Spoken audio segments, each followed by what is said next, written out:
Welcome back, wanderers of Skyrim, to another journey through the deep lore of Tamriel. Tonight, we climb the 7,000 steps to High Hrothgar, where silence speaks louder than thunder.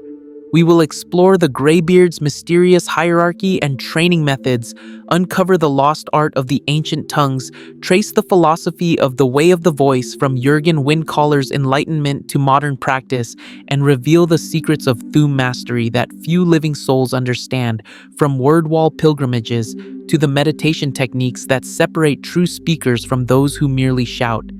The mountain holds its breath in winter silence, and in that silence, the world learns to listen. 7,000 steps carved into frozen stone, each one a meditation, each one a prayer to Kine, whose winds carved these peaks before the first men walked Tamriel. At the summit, where clouds become solid things you can touch and the air tastes of ice and ancient purpose, stands High Hrothgar, a monastery so old that even the stones have forgotten their quarry. Within those weathered walls, 4 men sit in perpetual meditation, their voices locked away like treasures too dangerous for common use, their throats holding words that could shatter mountains or call dragons from the sky. They are the Greybeards, the last true keepers of the Thu'um, and their silence speaks louder than any shout. Master Arngeir alone breaks the vow of silence, and only because someone must teach, someone must guide, someone must stand between the world below and the terrible power that sleeps in the human throat. His voice carries the weight of decades spent learning not to speak, every word measured like gold, every syllable a conscious choice against the instinct to unleash. The others, Bori, Einarth, Wulfgar, they remain locked in their meditative silence, their days measured not in hours but in breaths, not in words but in the spaces between thoughts. To hear them speak would be to hear the mountain itself crack open, to feel reality bend around syllables that were never meant for casual conversation. Even their whispers could shatter ice, their murmurs could avalanche the slopes, and so they sit and breathe and hold the ancient words inside like dying stars. The Thu'um, the voice, the storm voice, the dragon language twisted into mortal throats, it exists in gradations that most will never understand. A novice speaks single words, isolated syllables pulled from dragon walls and carved into memory through years of meditation. Just one word, fus for force, yol for fire, is for ice, and even that single utterance requires months to pronounce correctly, years to understand truly. The difference between pronunciation and understanding separates the pretender from the speaker, the scholar from the tongue. You can know how to shape your mouth around fus, can practice the throat positioning until your voice goes raw, but understanding, that requires you to become force itself, to feel in your bones what it means to push, to repel, to dominate space with pure intention made sound. An apprentice of the voice learns to combine 2 words, to link fusro into a phrase that multiplies power beyond simple addition, transforming basic force into an unrelenting push that can send armored warriors tumbling like children's toys. But this combination demands not just understanding of 2 words separately, but comprehension of how they dance together, how force and balance intertwine to create directed energy that respects no physical law. Years pass between learning the first word and earning the right to speak the second. The Greybeards do not count time as others do. A decade of meditation to progress from 1 syllable to 2 seems reasonable when the alternative is destroying yourself with power your spirit cannot contain. 3 words, spoken together, mark the adept, the true practitioner, who has moved beyond mere technique into genuine mastery. Fus roda, force, balance, push, becomes not 3 separate concepts but a single unified expression of will made manifest, reality itself bending to acknowledge the speaker's authority. At this level, the voice becomes devastating, capable of clearing entire chambers of enemies, of shattering stone, of expressing such concentrated intention that the physical world has no choice but to comply. Most greybeards spend lifetimes reaching this plateau, and many never progress beyond it, content to master 3 words perfectly rather than scatter their focus across multiple shouts. But the ancient tongues, the legendary speakers who fought in the Dragon War and shattered kingdoms with their voices, they transcended even this mastery.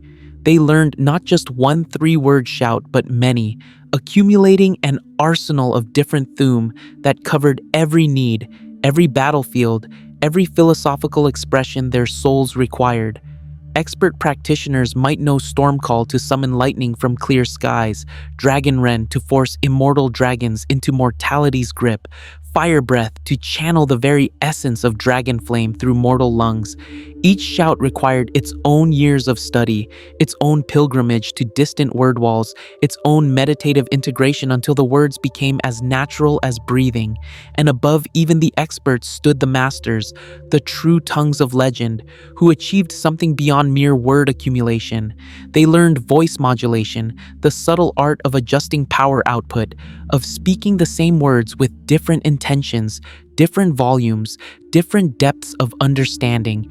A master could whisper "Fus ro da" and gently push a door open, or roar it and level a fortress wall. The same words, the same pronunciation, but filtered through such perfect control that the Thu'um became an instrument rather than a weapon, a tool for precise expression rather than blunt destruction. This level of mastery died with the ancient tongues, or, so most believe, forgotten in the centuries, since Jurgen Windcaller turned the voice toward peace and meditation rather than conquest and war. Jurgen Windcaller, his name still whispered with reverence in High Hrothgar's cold halls, founded the way of the voice philosophy that defines the Greybeards to this day. After the Nordic defeat at Red Mountain, where even the legendary tongues could not overcome Dunmerry sorcery and Dwemer technology, Jurgen spent years in meditation on the throat of the world, seeking understanding from Kine herself. What he learned shattered the old traditions, that the voice was a gift meant for worship, not warfare, that every shout should be a prayer, every word an offering to the goddess who granted humans this dragon privilege. He descended from the mountain with a new doctrine. The voice must be used only for the glory of the gods, never for personal gain, never for political ambition, never for the petty conflicts that consume mortal kingdoms. This philosophy demanded pacifism from its practitioners, a radical departure from the tongues who had served as Nord military assets for generations. The ancient speakers had been weapons of war, deployed in battles, used to siege cities, employed to terrify enemies and rally allies. Jurgen rejected all of it, declaring that such use debased the sacred gift, that treating the Thu'um as merely another form of combat magic missed its true divine purpose entirely. His followers adopted vows of silence to prevent casual use of the voice, spoke only in meditation and teaching, withdrew from the world to focus on perfect understanding rather than practical application. Not everyone accepted this interpretation. Debates raged through the Nordic courts and temples about whether Kine truly intended such restriction, whether the goddess who loved the brave Nords would want her gift locked away on a mountain rather than deployed defending her people. Some argued that combat applications honored Kine by demonstrating courage and strength, that refusing to use the voice in Skyrim's defense showed cowardice masquerading as piety. But Jurgen's philosophy prevailed, perhaps because the defeat at Red Mountain had broken something in the Nordic spirit. Perhaps because the new Cyrodiilic Empire made the old tongue military traditions obsolete. Perhaps because Jurgen himself was simply more persuasive in his meditative silence than his critics were in their shouted arguments. High Hrothgar itself predates Jurgen's philosophy by centuries, though its current incarnation reflects his teachings completely. The monastery clings to the throat of the world's slopes like a determined barnacle, its foundations sunk into living rock, its walls thick enough to withstand the mountain's worst moods. 7,000 steps separate it from the world below, each step representing a meditation, a moment of contemplation, a symbolic shedding of worldly concerns. Pilgrims who climb seeking wisdom find their legs burning, their lungs screaming in the yista. Thin air, their minds quieting as the effort of ascent leaves no room for trivial thoughts. By the time they reach the frost-rimmed gates, they are ready to listen, ready to learn, ready to understand why silence might be more powerful than speech. Inside, the monastery maintains routines that have barely changed in 200 years. The Greybeards rise before dawn, when the mountain is darkest and coldest, when even the wind holds still as if waiting for permission to move. They meditate for hours, sitting cross-legged on stone floors so cold they burn through robes and skin, focusing their minds on single dragon words until those words become more real than the physical world around them. Strun, storm, repeated silently until they can feel electricity in their bones, until they understand weather itself as a living force that might be persuaded with the right respectful request. Slen, flesh, contemplated until the boundary between body and spirit becomes negotiable, until they comprehend mortality as a choice rather than an inevitability. Food arrives through offerings left by pilgrims, by faithful Nords who climb partway up the 7,000 steps to leave dried meat, cheese, bread, mead barrels that freeze solid in winter and must be thawed slowly by fires that never quite warm the monastery's heart. The Greybeards eat sparingly, their meditative lifestyle requiring little fuel, their minds focused on sustenance beyond the physical. They maintain a library of dragon language dictionaries, philosophical texts, historical records of ancient tongues, shout combination theories, meditative techniques refined over millennia. These books smell of age and frost, their pages crackling when turned, their words written in inks that have faded to the color of old snow. The training grounds occupy the monastery's eastern wing, chambers where would-be speakers can practice without bringing the whole structure down around them. Stone targets show centuries of wear, gouged by forces that leave no mark on living flesh but pulverize rock into dust. Practice dummies stand frozen in permanent anticipation, their straw guts scattered by countless fusrodas from countless students across countless years.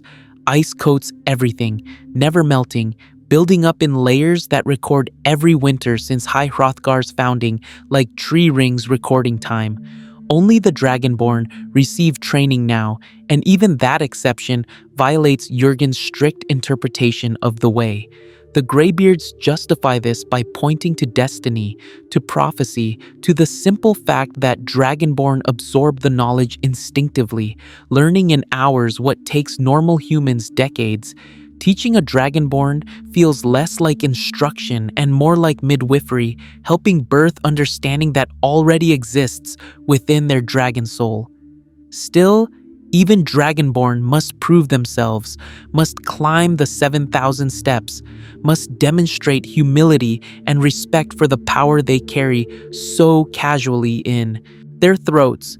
Historically, a handful of non-Dragonborn received Greybeard instruction, though these instances remain controversial and poorly documented. Ulfric Stormcloak studied under Arngeir before abandoning the way of the voice for politics and rebellion, using his limited Thu'um knowledge in the duel that killed High King Torkig, breaking every principle Jurgen established. His departure left bitter feelings, confirmed every fear about teaching the voice to those who might use it for personal ambition rather than divine worship.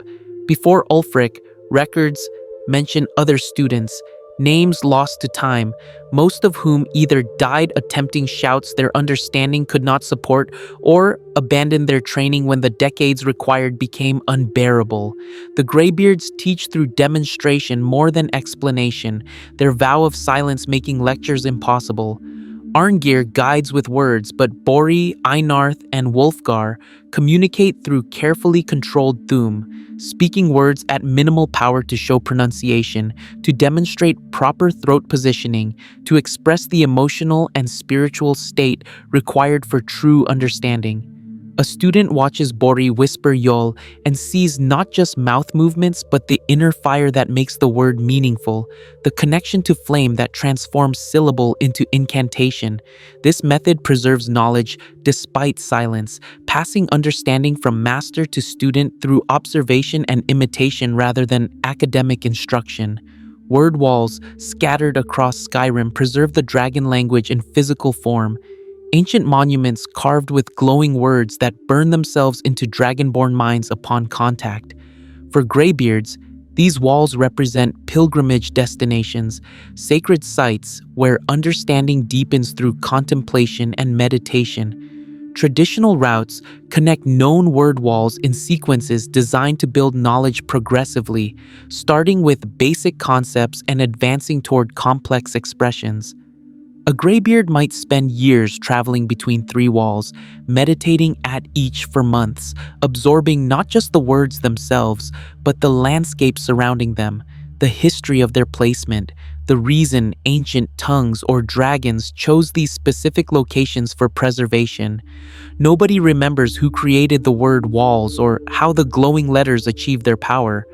Dragon magic likely, or ancient Nordic enchantments so sophisticated they transcend modern understanding, or perhaps Kind's own hand carving her gift into stone for those worthy to receive it. The walls show no weathering despite millennia of exposure, their words burning as bright today as when first inscribed, protected by forces that laugh at ice and wind and time itself. Some stand in obvious places, marking ruins or tombs or sites of historical significance. Others hide in remote locations, atop mountains, deep in caves, underwater in frozen lakes, as if their creators wanted only the most dedicated seekers to find them. The throat of the world itself holds meanings beyond mere geography, beyond being simply the tallest mountain in Tamriel. Nordic mythology names it the world's throat because here the earth speaks to the sky, because here mortal and divine meet without pretense, because Kind's breath flows strongest through this stone channel between mundane and sacred.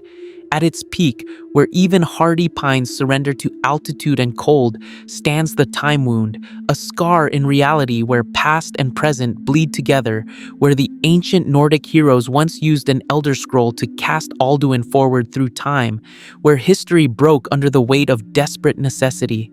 Paarthurnax meditates near this wound, the dragon who betrayed his kind to teach mortals the Thu'um, who carries guilt for millennia of dragon tyranny, who seeks redemption through philosophy and isolation and endless contemplation of concepts his predatory nature struggles to grasp. If you are still with me after hearing this, hit that like and subscribe button. Paarthurnax's position atop the monastery creates a paradox the Greybeards rarely acknowledge. Their order, dedicated to the way of the voice, ultimately answers to a dragon, the very beings whose tyranny necessitated mortal mastery of Thu'um in the first place. Yet this arrangement makes a terrible kind of sense, for who better to teach the limitations of power than one who wielded it without restraint for millennia, who remembers when dragons ruled and mortals cowered, who carries the weight of countless cruelties in a mind that can never truly forget. He serves as grandmaster not through official designation, but through unspoken understanding, his wisdom earned through eons of meditation on concepts foreign to dragon nature: mercy, restraint, the value of lesser beings, the possibility that domination might be wrong.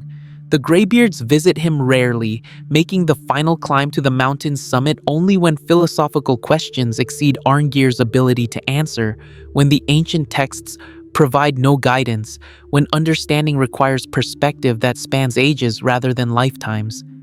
These consultations happen in dragon tongue, in the language that predates Nordic words, in syllables that shaped reality before men learned to speak. Paarthurnax teaches them as he once taught the first human tongues during the Dragon War, with patience that comes from living long enough to watch mountains erode, with gentleness that costs him constant effort against instincts that scream for dominance and destruction. His voice rumbles like avalanches held in check, like the mountain itself choosing not to fall. And in those rumbles, the Greybeards find wisdom their human teachers could never provide. Historical leadership structures before Paarthurnax's involvement remain murky, lost in centuries when record-keeping seemed less important than survival. The early Greybeards likely followed Jurgen Windcaller himself until his death, then struggled through succession questions that nearly shattered the order. Should the most powerful speaker lead, or the wisest, or the one who best embodied pacifist principles even at the cost of capability? Eventually, they settled on the current arrangement. Arngeir serves as spokesman and teacher not because his Thu'um surpasses the others, but because he maintains the greatest control over it, because he can speak without accidentally shattering stone, because his decades of practice allow graduated responses where others know only silence or devastation. Master Bori, despite his vow of silence, demonstrates the most refined control when teaching combat applications to Dragonborn. His whispered foos carries such precision that it can push a single training dummy backward while leaving identical dummies on either side completely undisturbed, force so focused it becomes surgical rather than destructive. He understands the Thu'um as a scalpel rather than a hammer, though his refusal to speak means students must learn through observation alone. Watching the subtle shifts in his stance, the way he breathes before shouting, the meditation that precedes every utterance. Some scholars believe Bori once served as a military tongue before finding the way of the voice, that his precision comes from battlefield experience, where friendly fire meant dead allies, where controlled force separated victory from massacre. Master Arngeir focuses on endurance training, teaching students to maintain meditation for hours without movement, to hold dragon words in their minds without releasing them, to build the spiritual stamina required for serious Thu'um practice. His methods seem cruel to outsiders, forcing students to meditate in the courtyard during blizzards, to sit motionless while ice forms on their robes, to maintain focus despite cold that burns like fire and wind that screams like wounded animals. But this cruelty serves purpose, for the Thu'um demands complete concentration, and teaching that concentration under comfortable conditions produces speakers who collapse when real pressure arrives. Arngeir himself can meditate through avalanches, can sit silent while the mountain tries to bury him, his mind so focused that external reality becomes irrelevant compared to the word burning in his consciousness. Master Hrothgar specializes in the philosophical aspects, though his silence makes this teaching even more abstract than the others. He communicates through gesture, through the arrangement of texts left for students to discover, through carefully structured meditation sessions that guide understanding without words. Students report that meditating in his presence feels different, that his focus somehow creates a field that makes their own meditation deeper, more productive, as if his decades of practice have worn grooves in reality that others can follow. He understands the way of the voice not as technique, but as spiritual practice, as a path toward enlightenment that happens to involve dragon words, but fundamentally concerns the relationship between mortal will and divine gift. The Greybeards' summoning of the Dragonborn shakes all of Skyrim with deliberate force, a message sent through the earth itself rather than messengers who might be ignored or misunderstood. When the four masters shout together, when their combined voices speak the Dragonborn's name across hundreds of miles, guards in Whiterun stumble, jarls in their halls pause mid-sentence, even dragons circling distant peaks turn toward High Hrothgar in recognition of power that makes the world tremble. This summoning violates the strict interpretation of the way of the voice, uses the Thu'um for political intervention rather than pure worship, but the Greybeards justify it as acknowledging prophecy, as recognizing Kind's hand moving through history, as responding to divine will rather than mortal ambition.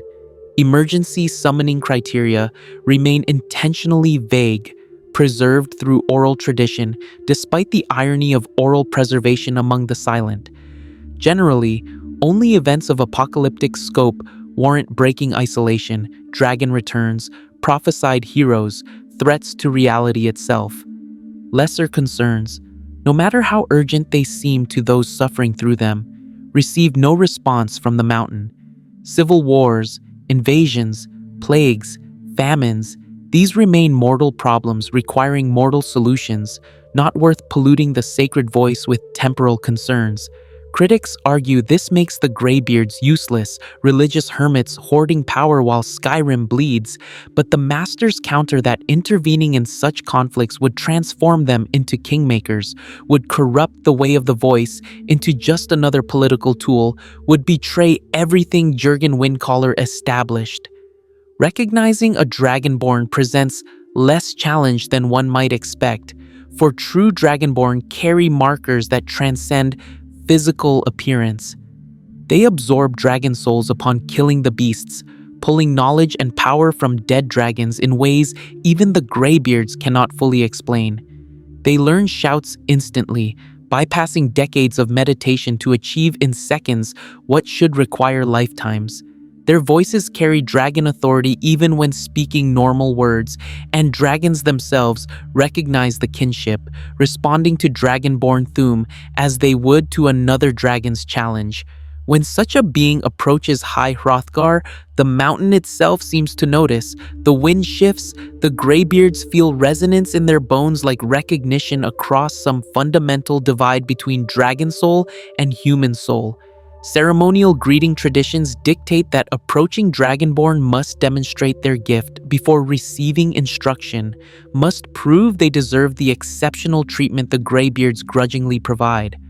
Arngeir typically teaches them Fus, watches them absorb, and immediately master what should take years, then nods in confirmation that prophecy has manifested in flesh once again. The other masters observe in silence, their presence adding weight to the ceremony, their combined focus creating pressure that lesser beings might find crushing. They test not just ability but character, watching how the Dragonborn handles sudden power, whether they show arrogance or humility, whether they understand the terrible responsibility their gift represents. Refusal to answer the summoning carries no formal consequences because the Greybeards cannot enforce compliance without violating their own principles. They will not hunt down reluctant Dragonborn, will not use their voices to compel obedience, will not abandon the way for the sake of convenience, yet practical consequences abound. Dragonborn, who ignore the summoning, miss crucial training, lack access to word walls the Greybeards know, forfeit philosophical guidance that might prevent them from becoming the tyrants their power enables. Most Dragonborn eventually climb the 7,000 steps, driven by curiosity, if not duty, by the need to understand themselves, if not prophecy, by the simple fact that nobody else can teach what the Greybeards offer. Tiber Septim himself trained under the Greybeards, though the exact nature and duration of his instruction vanishes into the propaganda that built an empire around his name. Some accounts claim he studied for years, mastering multiple shouts, becoming a tongue of legendary prowess before beginning his conquest. Others suggest a brief visit, a few lessons, just enough training to augment his already formidable military and political skills. The truth likely falls somewhere between, obscured by centuries of historians who served emperors with vested interests in particular narratives. What remains certain is that Tiber Septim used his Thu'um in warfare, deployed it to break sieges and terrify enemies, thoroughly violating the pacifist interpretation of the way while still claiming legitimacy through Greybeard training.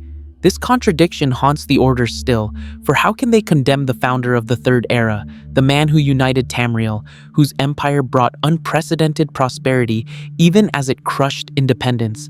Arngeir rarely discusses Tiber Septim, deflects questions about whether his training was a mistake, whether exceptions to pacifism can be justified by results, whether the way of the voice can survive in a world where power determines outcomes. The silence around this topic feels different from their meditative quiet, less peaceful and more uncomfortable, like a wound that healed poorly and still aches when storms approach. Wolfhearth, the Ash King, the Under King, That figure of legend so tangled in myth and resurrection that separating fact from Nordic exaggeration becomes impossible. He supposedly wielded a Thu'um, so powerful his shouts could level fortresses, could kill with a whisper, could summon storms that lasted weeks. Whether he trained with the Greybeards or learned from earlier tongue traditions before Jurgen's pacifist turn remains disputed. His power exceeded normal human limitations even for tongues, suggesting either dragonborn status or something even stranger, some unique quality that let him transcend mortal constraints without dragon blood. His defeats and resurrections complicate the historical record, making it unclear which Wolfhearth trained when, or whether different incarnations learned different traditions, or whether the whole story represents Nordic tendency to blend multiple heroes into single legendary figures. Red Eagle, the ancient Reachman king who led rebellion against Nordic occupation, might have received Thu'um training according to fragmentary sources that most scholars dismiss as Reachman propaganda. The argument goes that he needed some explanation for military success against superior Nordic forces, and claiming to use the Nord's own sacred voice against them provided both tactical justification and psychological warfare value. But scattered evidence hints at actual training. A few Reachmen did study with pre-Jurgen tongues when the orders were less restrictive and more willing to teach non-Nords who showed aptitude. If Red Eagle truly learned the voice, it would explain the reverence his followers still show centuries after his death, would justify the legendary status that transcends normal historical memory. Gaps in Dragonborn records frustrate scholars who want comprehensive lists, who expect prophecy to maintain clear documentation. But Dragonborn appear irregularly, separated by centuries or even millennia, often dying before their nature becomes widely known, sometimes never realizing their own gift. The Greybeards keep what records they can, mention names in their ancient texts, but completeness eludes them. Some Dragonborn surely lived and died without ever climbing the 7,000 steps, without ever learning they carried dragon souls, using their gift unconsciously or attributing it to natural talent rather than prophetic significance. These lost Dragonborn haunt the historical record as gaps and possibilities, as questions that can never be answered because the evidence died with them. The meditation and training methods the Greybeards practice evolved over centuries, refined through generations of masters who each contributed insights. Silence meditation forms the foundation, hours spent in complete quiet, emptying the mind of trivial thoughts, creating space for dragon words to resonate without distraction.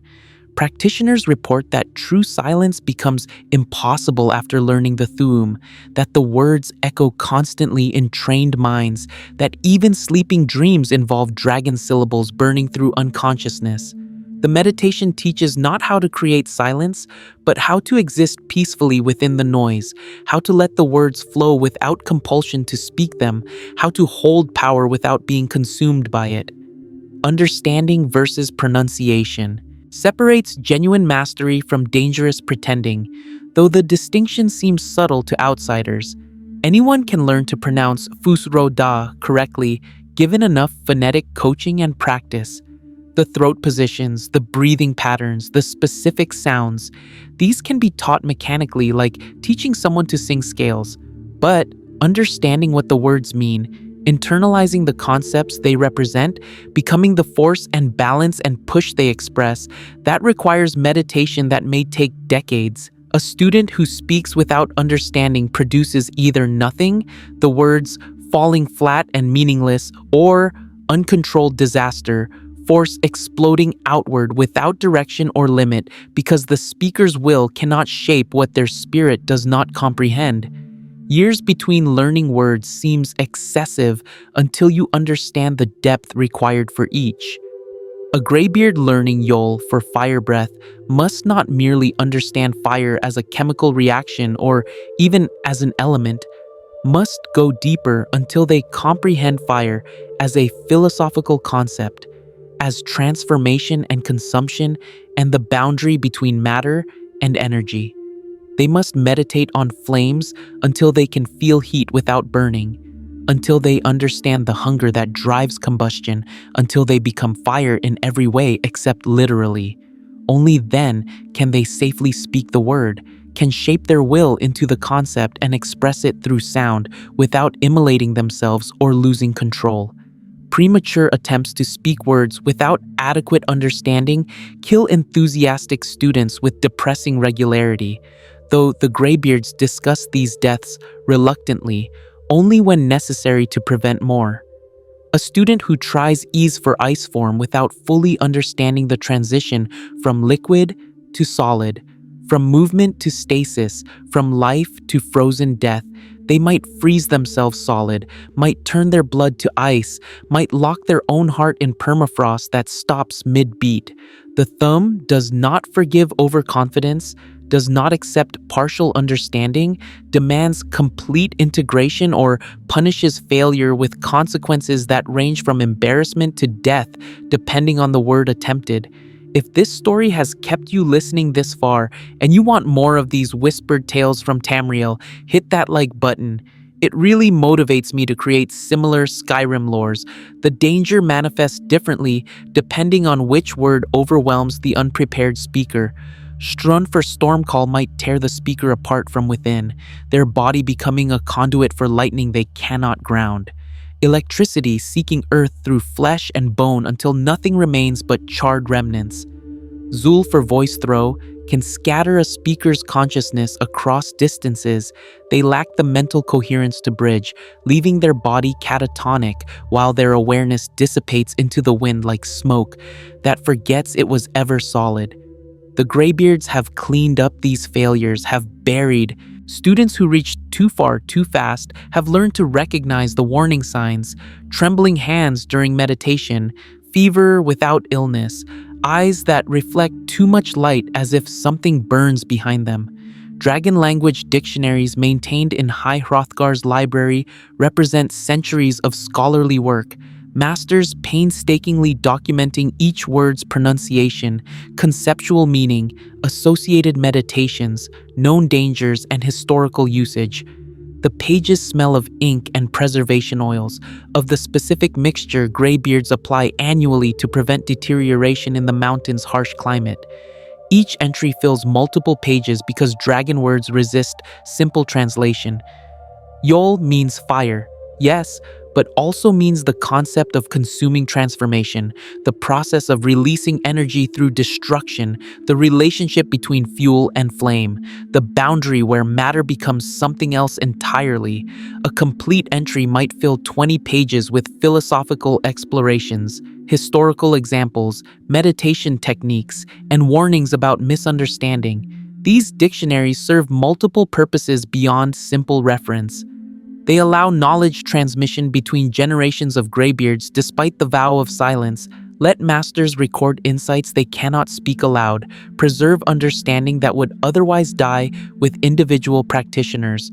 When a Greybeard dies, his brothers read his marginal notes, his added observations, his personal insights into words he spent decades mastering.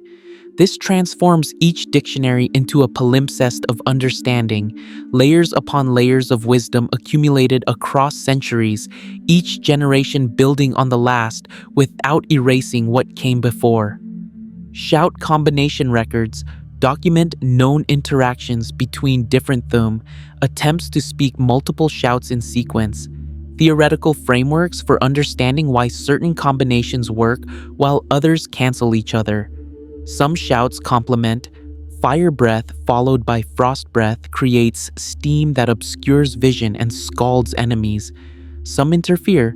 Slow time disrupts the temporal mechanics of Stormcall, preventing the summoned weather from manifesting correctly. Some combinations prove actively dangerous. Speaking Dragonrend immediately after Soul Tear risks tearing the speaker's own soul loose because the mortality-forcing effect rebounds through the soul manipulation framework in ways nobody fully understands. The records warn against experimenting with certain combinations, mark theoretical possibilities with notation indicating attempted by Master Hakon, 4th Era 87, fatal result, do not replicate. These warnings come with no elaboration because the Greybeards who witness the failures cannot speak about them, can only write brief notes cautioning against specific actions without explaining why. Students learn to trust these cryptic warnings, to understand that brevity often indicates trauma, that the shortest notes mark the deepest disasters. Philosophical text maintenance occupies significant time despite few new texts being created. The Greybeards copy degrading manuscripts onto fresh parchment, comparing multiple versions to catch errors that crept in during previous copying, debating through written notes whether a particular phrase represents intentional meaning or transcription mistake. This work happens in silence broken only by the scratch of quills, the rustle of turning pages, the occasional sharp intake of breath when some insight suddenly clarifies after years of confusion. The copying serves as meditation itself, each letter formed with intention, each word considered deeply before reproduction, the physical act of writing becoming prayer. Among these texts sit Jurgen Windcaller's own writings, or at least the oldest copies that claim descent from his hand.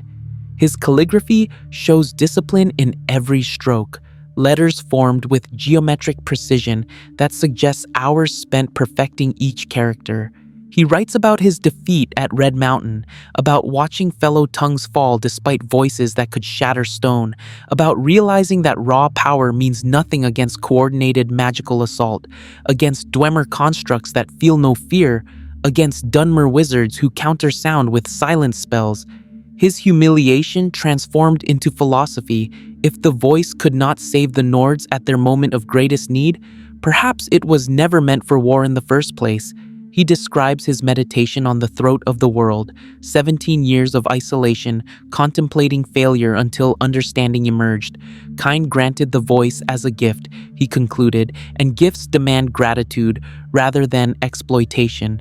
Using the Thu'um in warfare treated divine blessing as mere tool, reduced sacred power to weapon status, dishonored the goddess through presumption that her gift existed to serve mortal ambitions. The way of the voice. He founded AIM to restore proper relationship between gift giver and recipients, to use the Thu'um only in ways that honored Keen, to speak words as prayers rather than commands.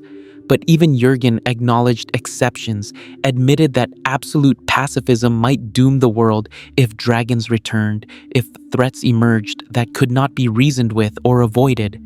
He wrote about necessary use, about the terrible responsibility of deciding when breaking the way serves higher purpose than maintaining it. These passages receive less attention than his pacifist declarations, often go unquoted by those who prefer Jurgen as absolute figure rather than nuanced philosopher wrestling with contradiction. The Greybeards struggle with these passages too, for they complicate everything, make every decision about when to intervene and when to remain silent feel like potential betrayal of either the way or the world. Oral tradition, preservation, despite silence, seems paradoxical until you understand the Greybeards' methods. They communicate through writing, yes, but also through carefully controlled demonstrations, through Thu'um spoken at minimal power to show rather than tell. A master teaching the proper meditation for Kree doesn't describe the technique. He sits in meditation himself, lets his student observe posture and breathing and the subtle energy shifts that accompany deep focus. The student learns by mirroring, by attempting to replicate not just physical position, but the internal state that makes meditation effective. This kinesthetic transmission preserves knowledge that language struggles to capture, understanding that exists in body and breath rather than intellect.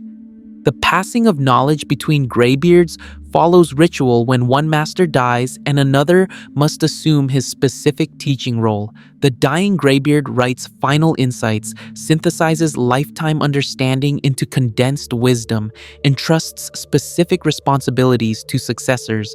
His brothers read these final texts during meditation, speak the deceased master's name in Thu'um that shakes the monastery, perform funeral rites that honor both the man and the knowledge he carried.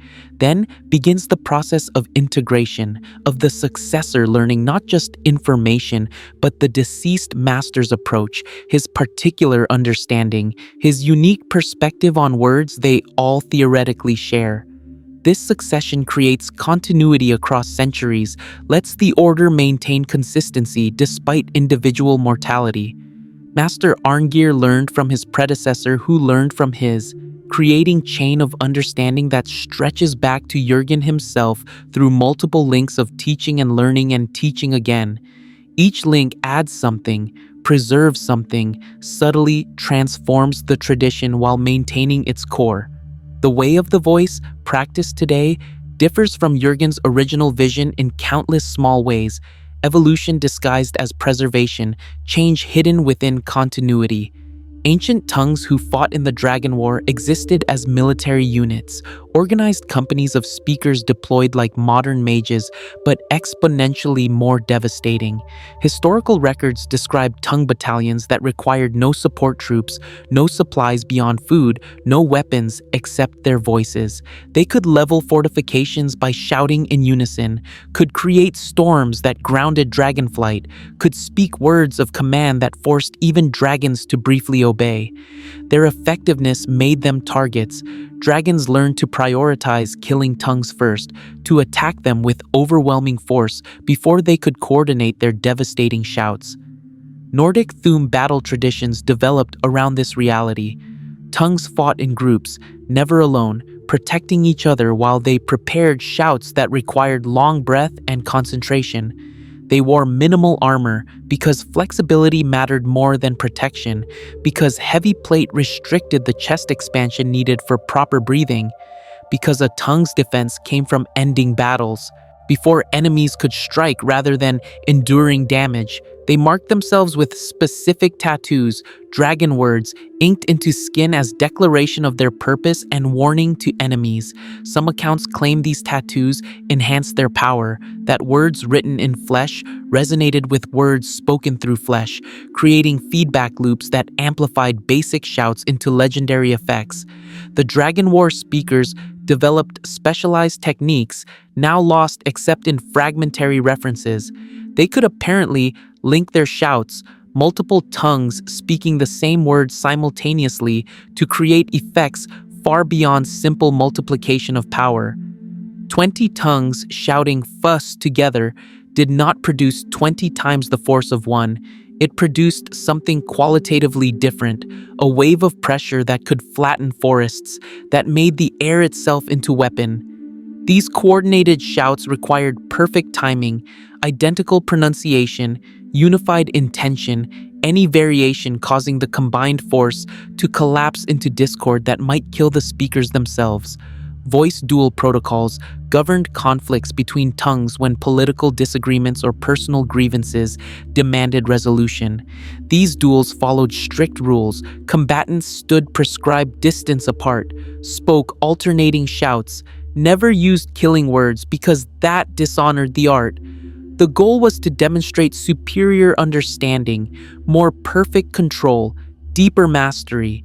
A duel might last hours as speakers exhausted their repertoire. Each shout answered with counter-shout, each demonstration of skill met with equivalent or superior display. Witnesses judged not by who fell first, but by who showed greater artistry, who revealed more profound comprehension of the voice's philosophical foundations. These duels died with the military tongues, abandoned when Jurgen's way transformed the voice from competitive art to private meditation. The last recorded duel happened 16 years before Jurgen's enlightenment between two masters whose names survive only in footnote references, fought over some theological disagreement now completely forgotten. The duel lasted 3 days, ended when both speakers collapsed from exhaustion without clear victor, slept for 18 hours, then woke and agreed the question did not matter enough to continue. This anticlimax perfectly captures why the tradition faded. Too much effort for too little resolution, conflicts sustained more by pride than substance. The decline of militant Thu'um use happened gradually, not through single decision, but through accumulation of factors that made the old ways unsustainable. The Cyrodiilic Empire's rise reduced the need for Nordic military specialists, for Cyrodiil had battle mages and siege equipment and professional legions that functioned without requiring decades of meditation per soldier. Dragon absence after the war removed the primary opponents tongues had trained to fight. Jurgen's philosophy provided religious justification for trend that economics and politics already encouraged. By the time the Greybeards became dominant, militant tongues had already dwindled to historical curiosity, relics of era when Nordic power stood independent rather than integrated into imperial structures. High Hrothgar's isolation from worldly affairs extends beyond physical distance. The Greybeards refuse involvement in political disputes, will not endorse jarls or kings, will not use their influence to sway Nordic opinion on any temporal matter.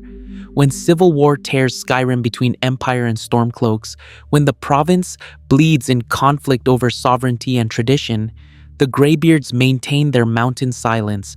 Critics call this cowardice, argue that power unused becomes power wasted, that the Masters could end the war with single proclamation.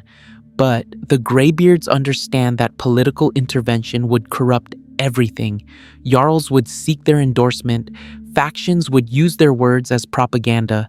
The monastery would become another piece on the political board rather than sacred space above such concerns. This isolation requires active maintenance. Pilgrims climb the 7,000 steps seeking wisdom about secular matters, wanting the Greybeards to legitimize particular positions, to declare that kind supports this jarl or that cause. Arngeir refuses these requests gently but absolutely, explains that the way of the voice concerns relationship between mortal and divine, not relationship between mortals. He suggests that those seeking political guidance pray to kind directly rather than expecting her servants to substitute for her voice.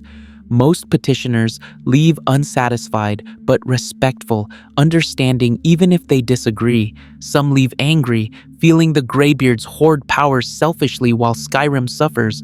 The monastery's daily schedule follows patterns established so long ago that questioning them would seem like questioning whether the sun should rise.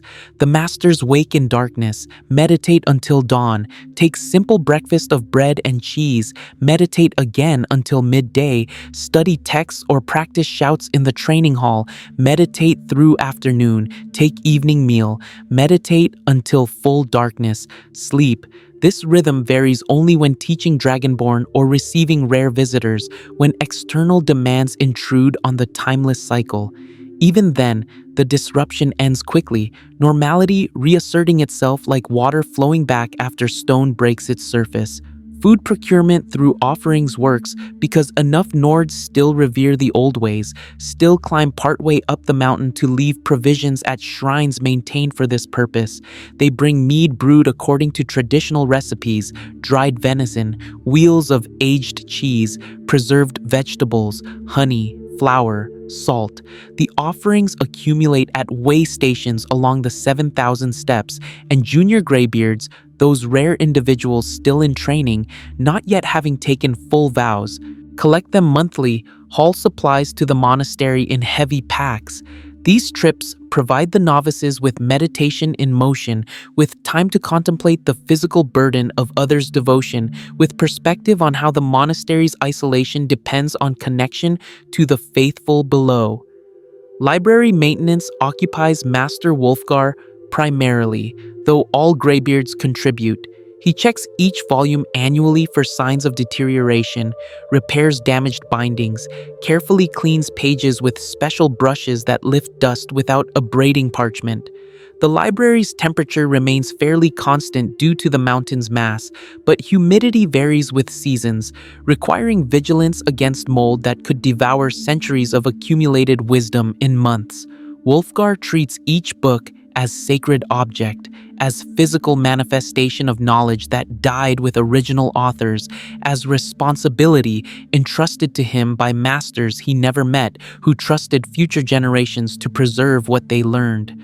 Among the library's treasures sit volumes that predate Jurgen Windcaller, texts from when tongues served Nordic kings, when the voice represented military asset rather than spiritual practice.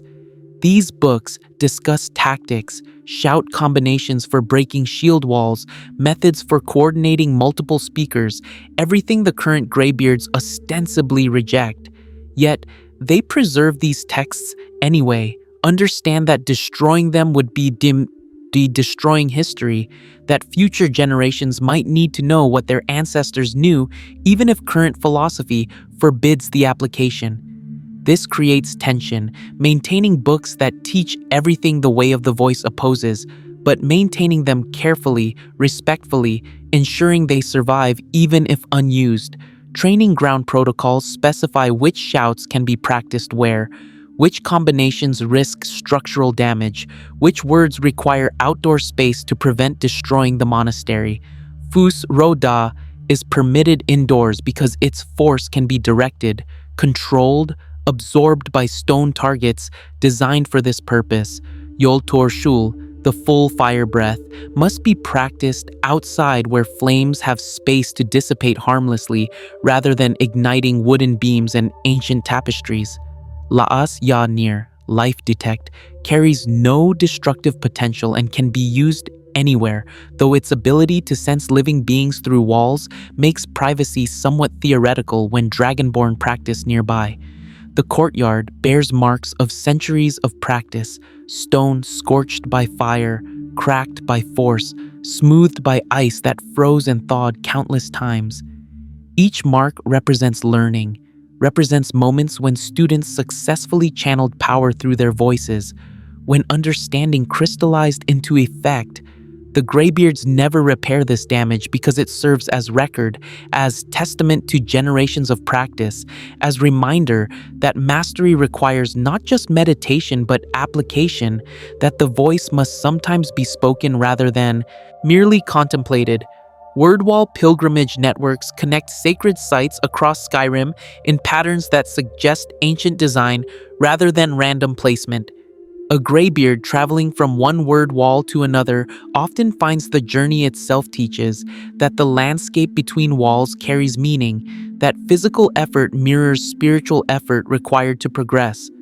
One traditional route leads from High Hrothgar to a wall near Shriekwind Bastion, then to ruins near Morthal, then to a mountain peak near the Reach border, creating triangle that encompasses Skyrim's religious and political heart. Pilgrims who walk this route report dreams of dragons, visions of the Dragon War, sudden insights into words they thought they understood completely.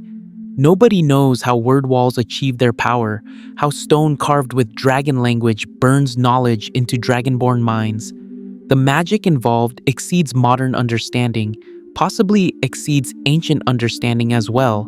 Might represent dragon power so fundamental it predates mortal magic entirely. The walls show no decay, no erosion, no weathering despite millennia exposed to Skyrim's harsh climate.